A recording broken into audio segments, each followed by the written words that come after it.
자, 이러한 기계학습의 이제 종류가 있는데요. 이 부분부터는 좀 여러분이 용어를 그냥 기억하셔야 될 것 같아요. 이거는 뭐 다른 방법이 없습니다. 세 가지 기계학습 방법이 있는데 첫 번째는 지도학습, 두 번째는 비지도학습, 세 번째는 강화학습 이런 용어를 이쪽에서 쓰고 있습니다. 지도학습은 supervised learning이라고 하고요. 비지도학습은 unsupervised learning 참조하시고요. 그 다음에 강화학습은 reinforcement learning이라고 되어 있는데 사실 정의는 간단합니다. 자, 지도학습은 정답이 있는 데이터를 가지고 활용해서 학습시킨다는 겁니다. 정답이 있는 경우고요. 비지도학습은 정답이 없는 데이터예요. 여러분 생각에 정답이 없는 데이터가 뭐지 하실 텐데 앞서 말씀드렸던 헬로프레시가 그런 경우죠. 고객이 어떤 음식을 좋아한다는 게 정답이 있겠습니까? 없지 않습니까? 그런 경우는 이제 비지도 학습으로 접근할 수밖에 없는 거고요. 강화 학습은 어떤 행동을 하면 보상을 해주니까 그 보상을 받으면서 학습한다는 건데 뒤에 설명드리겠습니다만 강화 학습은 게임이나 알파고가 좋은 사례죠. 바둑이나 체스를 두게 되면 어떤 수에 따라 이건 잘못됐다, 잘 됐다는 보상이 들어오거든요. 그러면 알고리즘이 그 보상을 보고 이거 잘못했네 그러면 작전을 바꾸는 거죠. 이런 식으로 학습시키는 게 강화학습이다. 이렇게 정리할 수 있고요.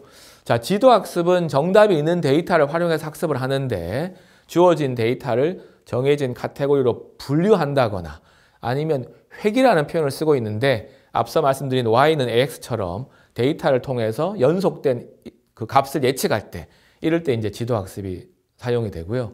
자, 비지도학습은 데이터가 없는, 정답이 없는 데이터를 활용하기 때문에 이런 분류나 회귀 문제가 아니라 클러스터링, 데이터를 비슷한 특징을 가진 그룹으로 묶는, 그래서 헬로프레시 같은 경우도 고객들의 그 맛에 대한 선호도, 테이스트를 클러스터링 한다는 표현을 제가 썼지 않습니까? 이렇게 이제 비슷한 특성을 가진 그룹으로 묶을 때 쓰거나 아니면 그 아노말리 디텍션이라고 그래서요. 이상을 탐지할 때, 얘는 왜 이런 여러 데이터에서 떨어져 있지? 특이한 패턴을 발견할 때 그때 이제 비지도 학습이 쓰인다고 말씀드렸고요.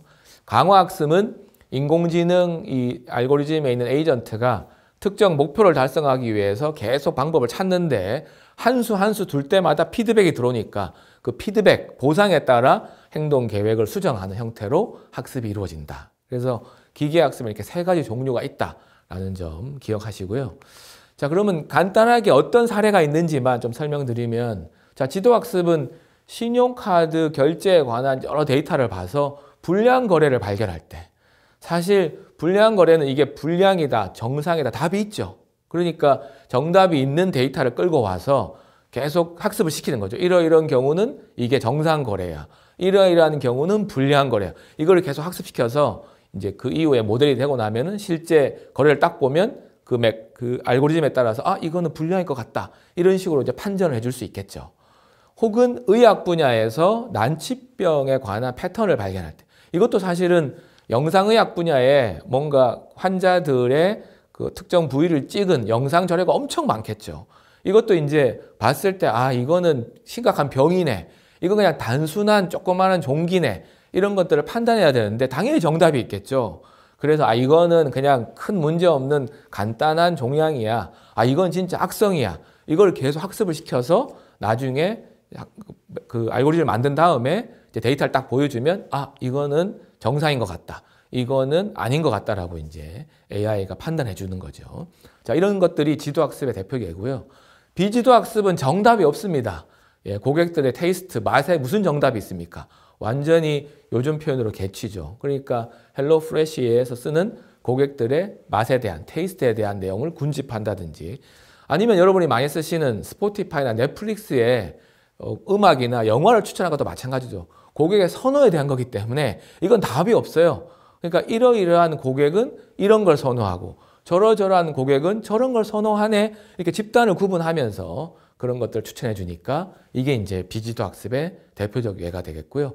강화 학습은 너무 유명한 알파고 사례 말씀드리면 되겠죠. 바둑이니까 어떤 수를 두냐에 따라 피드백이 들어와서 이렇게 뜨면 안 되는구나.